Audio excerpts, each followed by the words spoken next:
Hello students, हम लोग set पढ़ रहे थे लास्ट क्लास में, ठीक है ना। तो सेट हो गया था। अब हम लोग चलते हैं उप समुच्चय।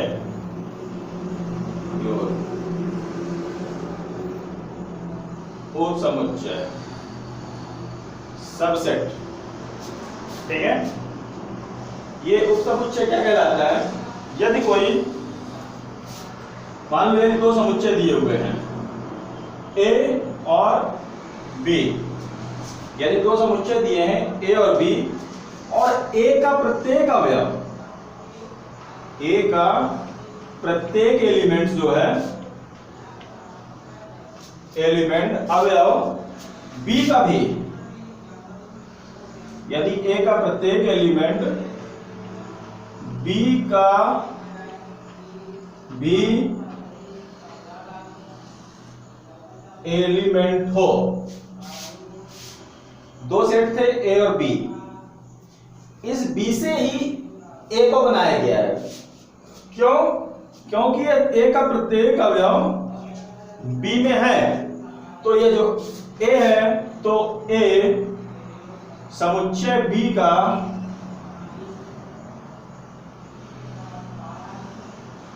उप समुच्चय कहलाता है।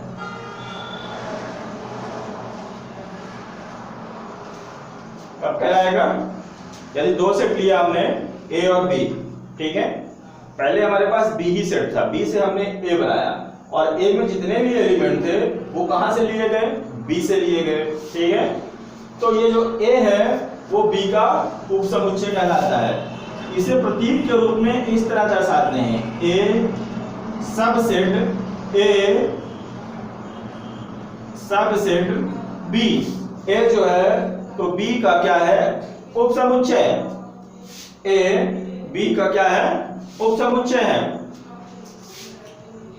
अगर ए बी का उप समुच्चय है, ये कब होगा? If and only if. ये काय का निशान है? यदि और केवल यदि, इफ एंड ओनली इफ, दोनों तरफ एरो है, ठीक है। एक एलिमेंट हम लेते हैं x बिलोंग्स टू ए, एक एलिमेंट लेते हैं x जो कि a में है तथा वह b में भी है, ठीक है ना। एक एलिमेंट लेते हैं x belongs to a implies that x belongs to b, ठीक है।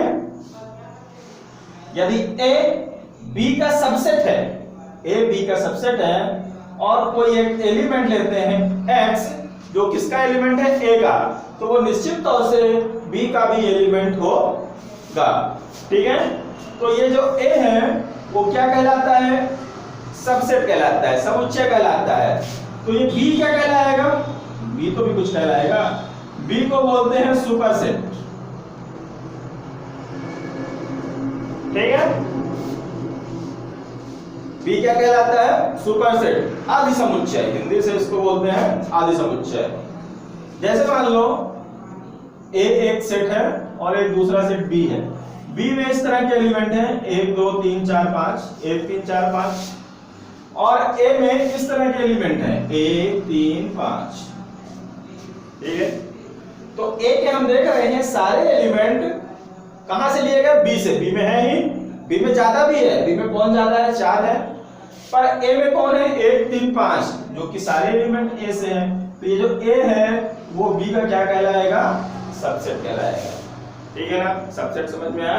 कुछ नहीं है, दो सेट लिए गए, यदि पहले सेट के सारे एलिमेंट दूसरे सेट में भी हो तो वो जो पहला सेट है दूसरे सेट का क्या कहलाएगा? उप समुच्चय कहलाता है। अब उसके बाद है उचित उप समुच्चय। उचित उप समुच्चय, प्रॉपर सबसेट। प्रॉपर सबसेट में क्या होता है? उचित उप समुच्चय, प्रॉपर सबसेट।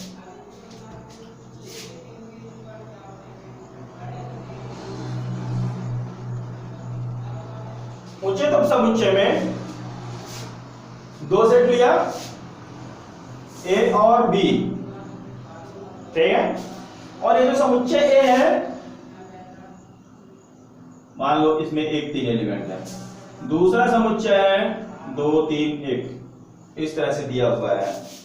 तो दो समुच्चय ए और बी इस प्रकार है कि ए का प्रत्येक अवयव बी का भी अवयव है तथा बी का कम से कम एक अवयव ऐसा है जो ए में नहीं है। तो इस तरह से ये जो ए है वो बी का क्या कहलाएगा? प्रॉपर सबसेट, उचित उपसमुच्चय, प्रॉपर सबसेट। ठीक है, इसको हम इस तरह से दर्शाते हैं, A subset of B, proper subset of B. ठीक है, ए उचित उपसमुच्चय है बी का। अब इसके भी कुछ उदाहरण, क्या बहुत सारे उदाहरण, जैसे एक उदाहरण यही दिया हुआ है आपके सामने, बहुत सारे उदाहरण दे सकते हैं। जैसे मान लो एक हमने दो समुच्चय ले लिया, समुच्चय बी हमने ले लिया, मान लो स्कूल के विद्यार्थियों का समुच्चय ले लिया या छात्रों का समुच्चय ले लिया, कुछ भी ले लिया। तो इस समुच्चय में स्कूल में, हमारी स्कूल में नर्सरी से लेके कक्षा 12 तक जितने बच्चे पढ़ते हैं सारे बच्चे आ गए। ठीक है, इस सेट में सारे बच्चे, और ए हमने ले लिया कक्षा 11 के बच्चों का या विद्यार्थियों का समुच्चय।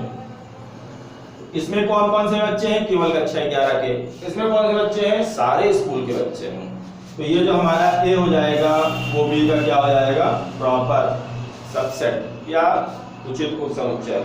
इस तरह के हमारे पास और भी बहुत सारे उदाहरण हैं। ठीक है, इसके बाद आते हैं यूनिवर्सल सेट, सार्वत्रिक समुच्चय। यूनिवर्सल नाम से समझ में आ रहा, बहुत बड़ा समुच्चय होगा यूनिवर्सल सेट।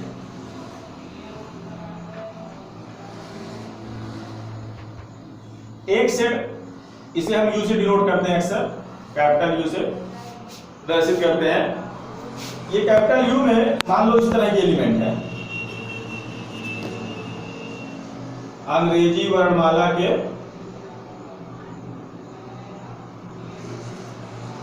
सभी अक्षर, अंग्रेजी वर्णमाला के सभी अक्षर। ठीक है, मतलब ए से लेके जेड तक जितने भी एलिमेंट होते हैं सब इसके अंदर है। ए एक सेट है जिसमें इस तरह के एलिमेंट है, ए ई आई ओ यू। बी एक दूसरा सेट है जिसमें इस तरह एलिमेंट है, ए बी सी एफ आई। सी एक दूसरा सेट है जिसमें इस तरह के एलिमेंट है, E F G H. D एक दूसरा सेट है जिसमें इस तरह के एलिमेंट हैं, पी के जे। तो इस तरह ये सारे क्या है? ये इसके क्या है? उपसमुच्चय। ये सारे सेट यहीं से बने हैं ना, ये सब यू के उपसमुच्चय हैं, A B B B C B D B. तो इस तरह जब दिए गए सारे समुच्चय किसी विचाराधीन समुच्चय के उपसमुच्चय हो, जब दिए गए सभी समुच्चय किसी विचाराधीन समुच्चय के उपसमुच्चय हो, तो वह विचाराधीन जो समुच्चय है, वो जो हमने समुच्चय बड़ा वाला लिया जिसके ये सारे क्या हैं? उपसमुच्चय हैं, वो कहलाता है सार्वत्रिक समुच्चय। यूनिवर्सल सेट बहुत बड़ा सेट जिसमें सारे एलिमेंट्स हो। ठीक है, इससे हम बहुत सारे उपसमुच्चय बना सकते हैं, ऐसा समझेंगे। इसके बाद है समुच्चयों का समुच्चय। वह समुच्चय जिसके अवयव स्वयं कोई समुच्चय हो। यहां पे देखेंगे अगर कोई समुच्चय ए दिया हुआ है तो जो इसके एलिमेंट्स होते हैं, अवयव होते हैं, वो इस तरह से मजले कोष्ठक के अंदर ऐसे कॉमा से अलग अलग रहते हैं। ठीक है, कोई समुच्चय है तो जो उसके अवयव होते हैं इस तरह से होते हैं, कॉमा से अलग अलग होते हैं, और समुच्चय जो रिप्रेजेंट करते हैं वो इस तरह से मजले कोष्ठक के अंदर बंद रहता है। ठीक है, तो जो समुच्चयों का समुच्चय है वह समुच्चय जिसके अवयव स्वयं कोई समुच्चय है। जैसे मान लो इस तरह से दिया हो, ये ए कोई समुच्चय है जिसके एलिमेंट स्वयं समुच्चय, जब इसको हमने इसके अंदर बंद कर दिया तो ये समुच्चय बन गया। ठीक है, ये इसका एलिमेंट है और ये खुद एक समुच्चय बन गया। ये इस तरह से हो गया, 2 3 4 को मान लो हमने इकट्ठा कर दिया, 5। तो ये जब किसी समुच्चय के अवयव खुद एक समुच्चय हो तो वो क्या कहलाता है? समुच्चयों का समुच्चय कहलाता है। फिर उसके बाद है घात समुच्चय। किसी समुच्चय ए के सभी उपसमुच्चयों के समुच्चय को ए का घात समुच्चय कहते हैं।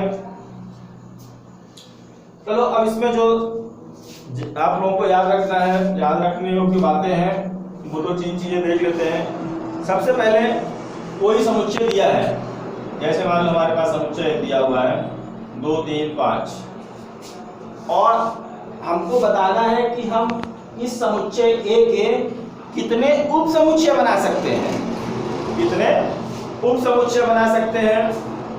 तो इसके लिए एक फार्मूला है, कोई भी समुच्चय है उसके उप समुच्चयों की संख्या बनानी है तो उसके लिए ये फार्मूला चलेगा 2 की पावर n, जहां n क्या है?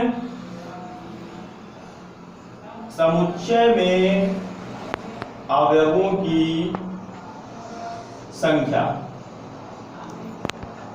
ठीक है ना। यहाँ पे कितने एलिमेंट्स हैं? 1 2 3, तो 2 की घात कितनी हो जाएगी? 3, बराबर क्या हो जाएगा? 8 हो जाएगा। मतलब इसके कितने उपसमुच्चय बन सकते हैं? 8 उपसमुच्चय बन सकते हैं। कैसे बन सकते हैं उसको भी बताते हैं। उसके पहले हमने बताया था रिक्त समुच्चय। रिक्त समुच्चय वह समुच्चय जिसमें कोई भी एलिमेंट ना हो, जिसमें एक भी अवयव ना हो, ठीक है, वो क्या कहलाता है? रिक्त समुच्चय। उसे फाई से प्रदर्शित करते हैं। ये जो फाई होता है, फाई, ये कोई भी सेट हो, उन सारे सेटों का ये उपसमुच्चय होता है। पर ऐसा हम कहीं नहीं लिखेंगे, फाई सबसेट ऑफ ए, ठीक है, phi subset of A. Phi को इस तरह से कभी नहीं लिखा जाता। क्यों? क्योंकि फाई तो सेट हो गया ना, फाई तो इस तरह से हो गया, फाई तो एक सेट है और उसको इस तरह से, इसके अंदर कुछ नहीं है। अब ये सबका सबसेट क्या हुआ? सबसेट की क्या परिभाषा है? ए, दो समुच्चय हमने लिया, यहां पे हमने ए और फाई ले लिया, ठीक है। तो कोई भी समुच्चय किसी समुच्चय का उपसमुच्चय कब कहलाएगा? जब इसके सारे एलिमेंट इसमें होने चाहिए, ठीक है, इसके सारे एलिमेंट किसमें होने चाहिए? इसमें होने चाहिए। तब ये क्या कहलाएगा? इसका क्या कहलाएगा? उपसमुच्चय कहलाएगा। अब जब फाई में कोई एलिमेंट ही नहीं है, फाई तो रिक्त समुच्चय हो गया, फाई में कोई एलिमेंट ही नहीं हो गया, तो हमने मान लिया कि इसके सारे एलिमेंट इसमें हैं। कोई एलिमेंट है नहीं, पर हमने क्या मान लिया कि इसके सारे एलिमेंट इसमें हैं, ठीक है ना। जब सारे एलिमेंट इसमें हैं, इसका मतलब फाई इसका क्या हो गया? उपसमुच्चय हो गया, है नहीं, पर मान लिए कि है, ठीक है। इस तरह फाई जो होता है किसी भी समुच्चय का उपसमुच्चय होता है। अब यहाँ पे आते हैं कि कैसे एक समुच्चय दिया है और हम उसके उपसमुच्चय बनाते हैं। इस तरह से अगर हमको इसके उपसमुच्चय बनाना होगा तो पहला उपसमुच्चय तो फाई ही होता है, हमने बताया फाई सारे समुच्चयों का उपसमुच्चय हुआ। फिर अगला 2, समुच्चय को इस तरह से मझले कोष्ठक के अंदर फाई को नहीं रखना है, 2 3 5, फिर 2 3, 2 और 3 ले लिया, फिर 3 और 5 ले लिया, फिर 2 और 5 ले लिया, और फिर 2 3 और 5 ले लिया। तो देख लो कितने उपसमुच्चय हो गए? 1 2 3 4 5 6 7 और 8। 3 एलिमेंट है, 2 की घात 3 8। 2 एलिमेंट होते हैं, 2 की घात 2 4। 4 एलिमेंट होते हैं, 2 की घात 4 16। तो इस तरह से हम किसी भी दिए गए समुच्चय के उपसमुच्चयों की संख्या को बता सकते हैं, ठीक है ना। अब आते हैं हम एक्सरसाइज की तरफ। और एक चीज और इसमें याद रखेंगे, कोई भी समुच्चय ए दिया हुआ है, कोई भी समुच्चय ए दिया हुआ है, वो स्वयं का उपसमुच्चय होता है। स्वयं का क्या होता है? उपसमुच्चय होता है, ऐसा, ठीक है, क्योंकि ए बराबर ए। कोई भी समुच्चय स्वयं का उपसमुच्चय होता है। एक चीज और देखेंगे थोड़ी सी, जैसे यहाँ पे a बराबर दिया हुआ है 1 2 3 4 और b बराबर दिया हुआ है 4 3 2 1, इस तरह से दिया हुआ है। तो यहाँ पे जो एलिमेंट b में है वही एलिमेंट किसमें है, a में है। तो इसको हम लिख सकते हैं a सबसेट ऑफ b। पर जो एलिमेंट b में है वो भी तो a में ही है, तो हम ऐसा भी लिख सकते हैं b subset of a।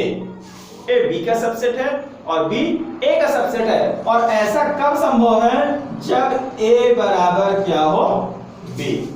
a और b बराबर है, तो इक्वल सेट है, दोनों में सेम एलिमेंट है, ठीक है ना। तो ये सब बातें ध्यान रखेंगे। और आइए चलते हैं अपने एक्सरसाइज की ओर। एक्सरसाइज 1A.3 1A.3 प्रश्नावली 1A.3, ठीक है।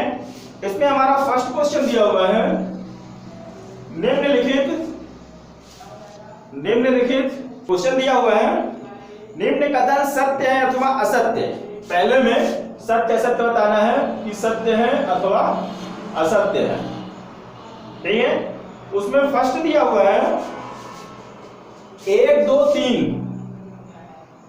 1 2 3 सबसेट है या प्रॉपर सेट है उचित उपसमुच्चय 1 3 5 का। यहां देखते हैं एलिमेंट 1 2 3 है और यहां क्या है 1 3 5। ये जो सेट है प्रॉपर सबसेट उचित उपसमुच्चय, ये यहीं से बनना चाहिए, मतलब इसके सारे एलिमेंट यहां होने चाहिए। पर यहां पे वो एलिमेंट नहीं है। कौन सा नहीं है, 1 3 तो ठीक था, ये 2 कहां से आ गया, 2 तो यहां नहीं था।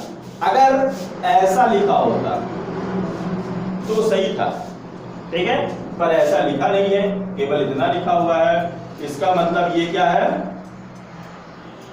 असत्य है, ठीक है। एक और दिया हुआ है second, A subset A B C. ये यहीं से लेके बनाया गया, क्योंकि इस सेट में जो भी एलिमेंट है वो यहां पे है। इसका मतलब ये क्या है, सत्य है, ठीक है। अगले क्वेश्चन पे चलते हैं।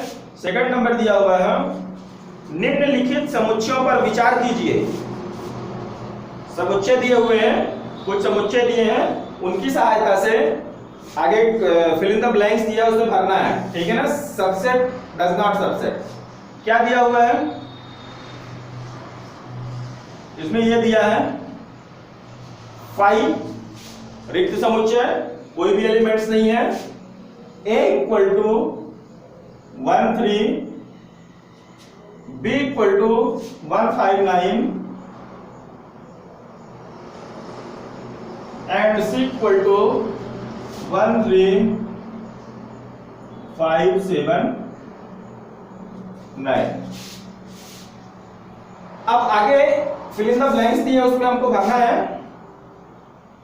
5 फिर खाली स्थान है B, सेकंड नंबर दिया हुआ है A, फिर खाली स्थान है B, थर्ड नंबर दिया हुआ है A, फिर खाली स्थान है C, फोर्थ नंबर दिया हुआ है B, फिर खाली स्थान है और C। इनमें भरना क्या है, ये जो पहला सेट है, ये पहला सेट दूसरे सेट का सब प्रॉपर सबसेट है कि नहीं, अगर है तो ऐसा, और अगर नहीं है तो ऐसा, ठीक है। 5 को हमने बताया कि 5 सभी सेटों का क्या होता है, सबसेट होता है, ठीक है। तो ये इसको लगा दिया हमने इस तरह से। अब देख लेते हैं A और B के लिए। B में क्या है 1 5 9 और A में क्या है 1 और 3। A में 3 आ गया और B में कहीं पे 3 नहीं है, नहीं है, नहीं है। इसका मतलब ये जो A है B का सबसेट नहीं होगा, इस तरह से। थर्ड A और C में देख लेते हैं। A में 1 3 है, C में 1 3 5 7 9 बहुत सारे हैं, तो 1 3 है ना, 1 3 यहाँ भी था, 1 3 यहाँ भी था, तो ये ए और सी ये एक दूसरे के क्या हो गए, ये ए क्या हो गया, सी का सबसेट हो गया। फिर बी, इस वाले पे चलते हैं, बी में 159 है और सी में भी 159 के अलावा और भी एलिमेंट्स हैं, तो बी भी क्या हो जाएगा, इसका प्रॉपर सबसेट हो जाएगा। ठीक है, ये हो गया। अब थर्ड में चलते हैं। थर्ड में फिर से रिक्त स्थान दिए हुए हैं, ठीक है, थर्ड क्वेश्चन है, उसमें रिक्त स्थान दिए हुए हैं, उसको भरना है खाली स्थान, भरिए। ठीक है, उसमें पहला क्या दिया हुआ है, भरना वही है, subset and does not subset. पहला दिया हुआ है x सच दैट x आपके विद्यालय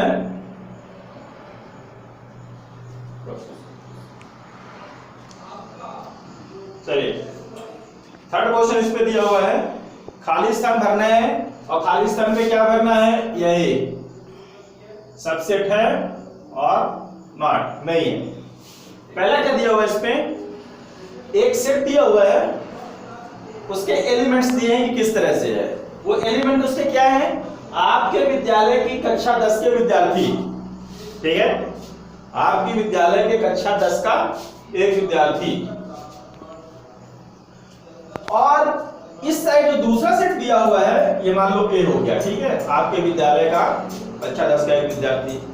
जो दूसरा सेट दिया है x सच दैट x आपके विद्यालय का एक विद्यार्थी, तो इस वाले ए में कक्षा 10 के विद्यार्थी आ गए, और इस जो ये सेट है अगर हम इसको बी नाम दें तो इसमें सारे विद्यालय के विद्यार्थी आ गए, तो कक्षा 10 के विद्यार्थी और सारे विद्यालय के, तो ये जो सारे विद्यालय के विद्यार्थी हैं इसमें नर्सरी से लेके कक्षा 12 तक सारे विद्यार्थी हैं, तो निश्चित तौर से ये ए बी से ही बना है, तो ये हमारा क्या हो जाएगा, प्रॉपर सबसेट है इसी का। अगला x सच दैट x किसी समतल में स्थित एक वृत्त है। इस सेट में ये जो सेट है इसमें क्या है, एक वृत्त है। ठीक है ना, कोई वृत्त है, वृत्त बने हुए हैं, और इधर क्या लिखा हुआ है, मान लो ये b जो है ये क्या है, एक समान समतल में वृत्त है जिसकी त्रिज्या 1 इकाई है। इस सेट बी में जितने भी वृत्त बने हुए हैं उन सब की जो रेडियस है, त्रिज्या, वो कितनी है, 1 है। इस बी में जितने भी वृत्त हैं उन सब की त्रिज्या कितनी है, 1 है। लेकिन अगर ये जो ए सेट है, अगर हम इसको ए मान लें तो इसमें लिखा हुआ है केवल एक वृत्त है, और वो वृत्त की त्रिज्या 1 भी हो सकती है, 2 भी हो सकती है, 5 भी हो सकती है, 20 भी हो सकती है। ठीक है, इसका मतलब ये जो है इससे नहीं बना, इसमें केवल 1 सेंटीमीटर त्रिज्या वाले वृत्त हैं, और इधर में ऐसे वृत्त हैं जिसकी त्रिज्या कुछ भी हो सकती है, तो ये इसका सबसेट नहीं होगा। थर्ड, किसी समतल में स्थित एक त्रिभुज है, किसी समतल में स्थित एक त्रिभुज, ए में क्या है, त्रिभुज है। ठीक है, इधर जो बी दूसरा सेट है हमारा, उसमें क्या है, किसी समतल में स्थित एक आयत। इसमें क्या है, आयत है, बी में आयत है और ए में क्या है, त्रिभुज। ये जो ए है बी से ही तो बनता है, अब बी में जब त्रिभुज ही नहीं है तो आयत आ गए, इसका मतलब ए इसका सबसेट नहीं है।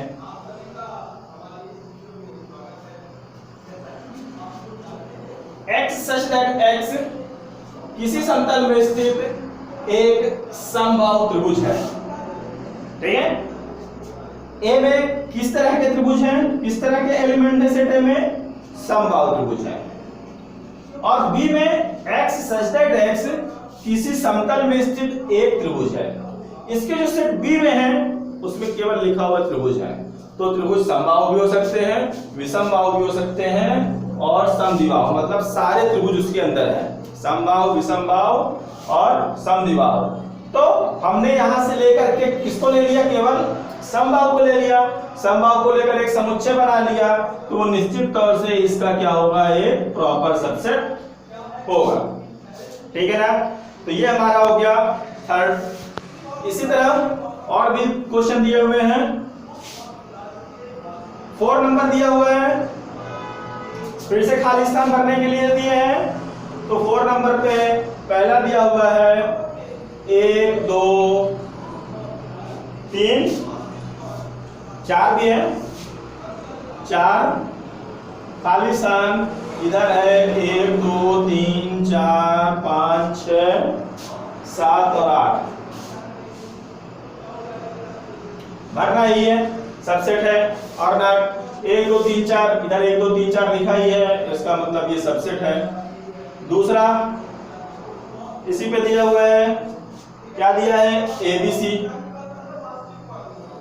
ABC ये EFG दिया हुआ है भाई, इधर ABC दिया हुआ है, इधर क्या दिया है EFG।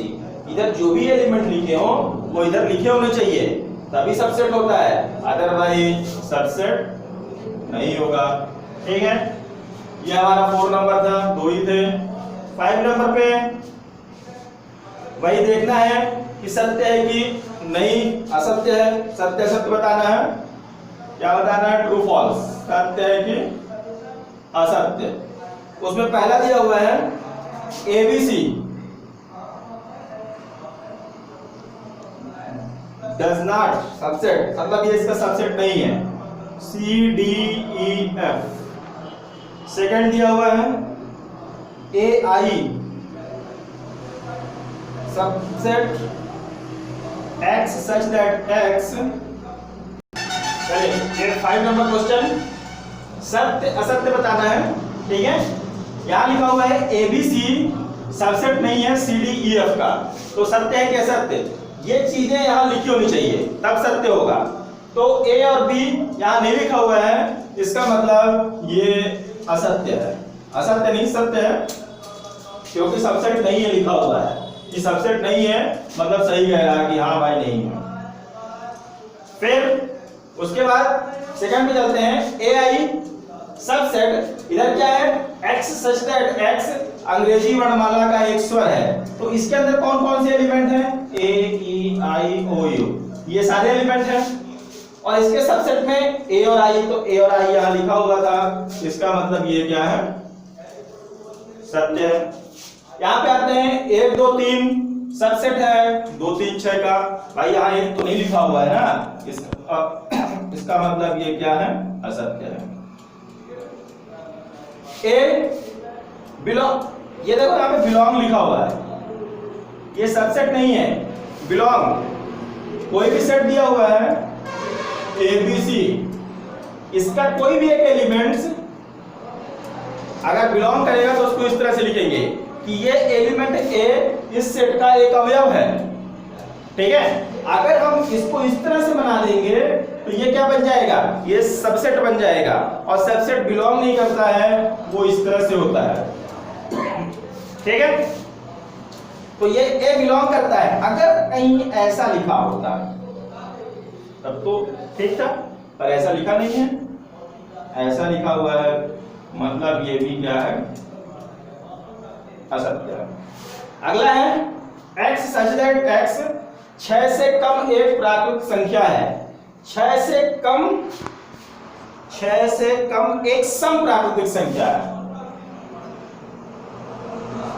इसमें 6 से कम सम प्राकृतिक संख्या कौन कौन सी हो जाएंगी, 2 4, केवल 2 ही संख्याएं आएंगी। यहां पे क्या है X such that X एक प्राकृतिक संख्या है जो 36 से विभाजित करती है। वो सारी संख्याएं जो 36 से विभाजित होती है वो इस सेट के अंदर है, तो 36 को 2 भी विभाजित करेगा, 3 भी करेगा, 4 भी करेगा, 6 भी करेगा, 9 भी करता है, 12 भी करता है, 18 भी करता है, 36 को सम 36 विभाजित करता है। तो सेट बी में ये है इधर, और ए में केवल 2 और 4 है, तो 2 4 यहां भी था, इसका मतलब ये भी क्या है सत्य है। तो ये हमारा हो गया सत्य और असत्य। अब चलते हैं अगले क्वेश्चन की तरफ। तो यहां तक के क्वेश्चन जो भी आपको बताए गए हैं उन सबको आप लोग अपनी नोटबुक पे लगा लीजिएगा, ठीक है। बाकी के क्वेश्चन नेक्स्ट वीडियो पे। Thank you.